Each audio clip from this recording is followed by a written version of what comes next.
m'appelle Tiffaine, j'ai 32 ans et ici on est chez moi dans ma nouvelle maison puisqu'on a emménagé il y a seulement 6 mois. C'est une maison qu'on a trouvée post-confinement. On en avait marre de vivre en ville, d'être enfermé dans notre appartement. On avait besoin d'un extérieur, on avait envie d'un jardin pour nos enfants. Et donc c'est une maison ancienne qu'on a entièrement rénovée, du sol au plafond.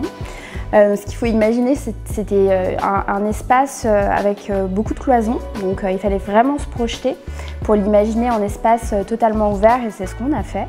Donc c'est une maison qui date des années 20, donc c'est une maison ancienne qui était vraiment dans son jus quand on est rentré. On savait qu'on voulait un sol uniforme sur toute la pièce à vivre. On savait qu'on voulait enlever les cloisons, avoir un espace ouvert. Donc on a 80 mètres carrés de superficie dans cet espace-là. On a 3 mètres de hauteur sous plafond. On a des placards avec des moulures, les cheminées qu'on a absolument voulu conserver.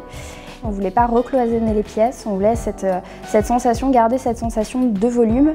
Et c'est vrai que la Claustra, c'était un bon compromis entre à la fois créer un espace tout en restant ouvert. On a hésité à le faire et aujourd'hui on se dit mais comment on a pu hésiter? Ça fait vraiment partie de la pièce et c'est vraiment, ça s'intègre au paysage de façon tellement naturelle. Quand il n'y a rien d'existant et qu'on peut faire à notre façon, ce qui est bien, c'est qu'on peut construire. Donc on a construit en fait en maçonnerie l'armature du meuble et on a pu comme ça faire sur mesure et intégrer les portes pour que ça fasse vraiment, que ça s'intègre parfaitement à l'espace et que ça fasse un meuble d'entrée complètement intégré avec l'espace pour ranger donc les chaussures en bas sous le banc et la partie penderie à l'intérieur de l'armoire. Parce que quand on rentre chez soi, c'est quand même bien pratique de pouvoir poser sa veste, son manteau, ses chaussures. On a 2 enfants petits aussi, de pouvoir les faire asseoir pour leur lasser leurs chaussures. Et donc ça avait un côté pratique et on l'a transformé aussi en esthétique parce qu'on a pu choisir encore une fois la couleur exacte de la cuisine, rajouter le canage, toujours ce petit banc aussi en chêne qui rappelle aussi donc la Claustra, le sol. Et donc ça s'intègre parfaitement à la décoration. Donc c'est un aspect pratique mais aussi esthétique. Cet espace derrière, il nous permet à la fois d'être cosy, d'avoir l'impression d'être un petit peu dans un espace plus réduit, mais on n'est pas complètement coupé de l'espace qui est derrière. Et c'est ça qui est agréable et surtout ça laisse passer la lumière. Côté cuisine, le point de départ de la rénovation, ça a été notre idée de s'orienter plutôt sur une cuisine rétro. On voulait aussi un îlot central, pas de meubles hauts. On avait quand même une idée assez précise de ce qu'on voulait et de ce qu'on ne voulait pas. Au niveau de l'îlot central, c'était vraiment un point auquel on tenait. On voulait pouvoir circuler autour de cet îlot, que ce soit un espace convivial aussi.